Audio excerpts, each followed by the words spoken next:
Hello everybody, my name is Contrice and welcome to my channel. My goal is to inspire and motivate through fashion, words of encouragement, or just being authentically me on purpose. So if that interests you, stay tuned. So today I'm going to be talking about the right mindset, having the right attitude for what you're trying to do, where you're trying to go, where God is trying to take you. In that journey, you have to be mentally, spiritually, and physically prepared to go there. If we want to look at biblically a story on when people didn't have the right mindset, we can look at how the Israelites were on their journey to the promised land, and it took them 40 years to take an 11-day trip because they were complaining and they had the wrong mindset, so God took them the long way. In your own life, I'll say in my own life in particular, I'll tell you a story.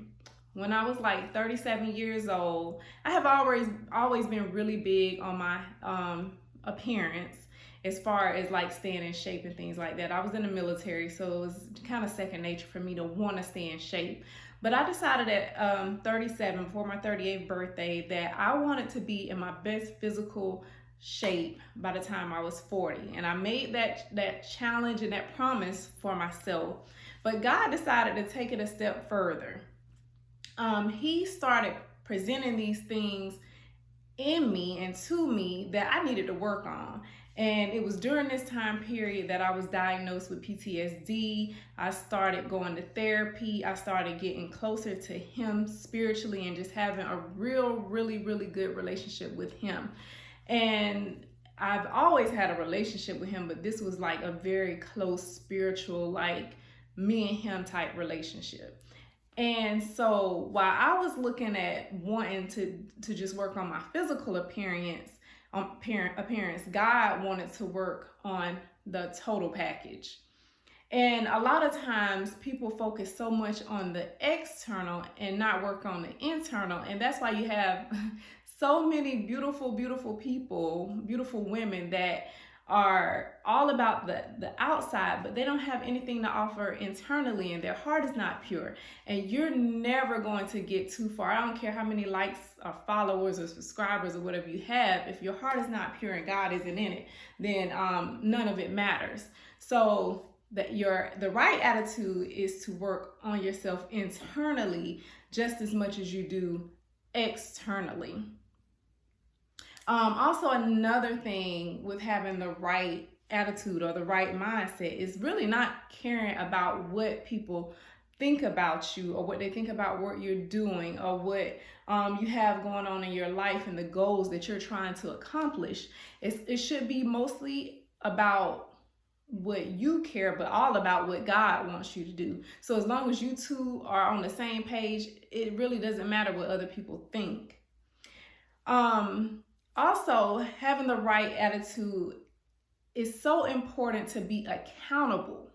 Being accountable for what's going on in your life, no matter what happened, no matter what people did to you, no matter how much trauma or things you've been through, at some point as a grown adult, you have to look at your life and say, okay, can I continue to play the victim and blame people for where I am in my life? Or do I need to do what I can to make the rest of my life the best of my life?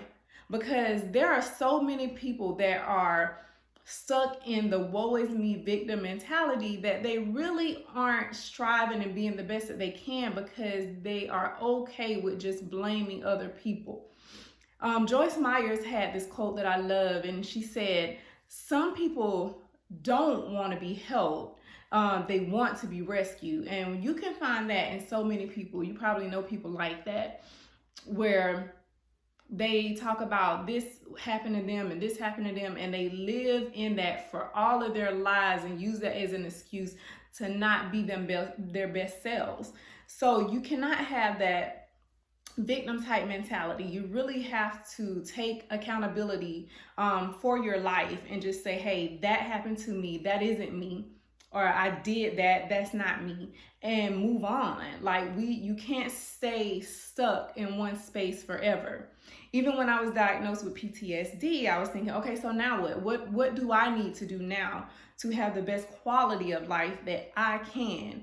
Going to therapy is so important. We have to, as a culture, take the taboo away from it and just make it a normal thing. It's okay to get help. So going to therapy was something that I did, and I think that that's something that your therapist can help you be accountable and help show you the ways that maybe you're not being accountable in your life. So that's super important. Also, financial accountability. It's two areas that I want to talk about real quick. One of them is keeping up with the Joneses. You cannot try to be on the level of these Instagram people who are living this fake life most of the time, to just take pictures. Like, if you know you're not financially able to do certain things, don't try to do them just to keep up with other people, because these people are living this fake life on Instagram. The worst thing you can do is try to keep up with people who are trying to keep up with people who are trying to keep up with people. Focus on saving, focusing on getting your legacy together, because that's what matters. Leaving a legacy for your kids, starting a business, or doing something positive. All this other stuff is just so surface and doesn't matter. It's like, it's nothing wrong with having nice things. I like nice things, but I don't post a lot of things that I have. And even when I do my videos about fashion, I show you, I wear a $9 dress just like I wear a $90 dress, or if I had the money to do it, a $900 dress. It's not about the price tag to me. I like deals. So it can't be any shame in people shopping a certain way and still looking nice. The other thing is giving, having the right attitude about giving. Even if you don't want to give to a church, give to a charity, give to the homeless, but you should be giving at least 10% of your earnings to some outer source helping, because that is what God wants us to do. And I promise you, if you're not doing that, just give your time. Until you are able to do that, God sees all of that, and you are rewarded for all of that. Give and it will come back to you.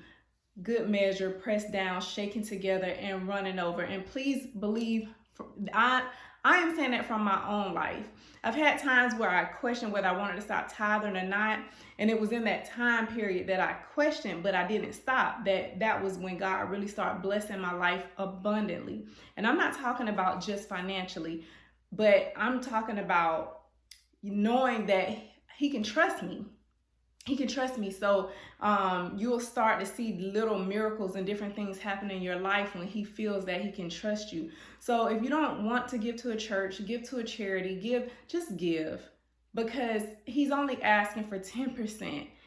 You should be able to manage the other 90% and figure out how to live within that means. And if you can't, and it's going to take you a while to get there, if your heart is in the right place, just give your time or do whatever you have to do in that. But having the right attitude is super important for getting to that next level. You have to have the right attitude, because God can't bless you if you're not in the right space. If you're holding on to negativity, if you're having unforgiveness, if you're in a whole bunch of mess and drama, God doesn't bless mess. So just try to make your heart pure, get in the right space. And I hope something I said today helped you out. If so, hit the like button, and please don't forget to subscribe to my channel. Thank you, and I'll see you next week.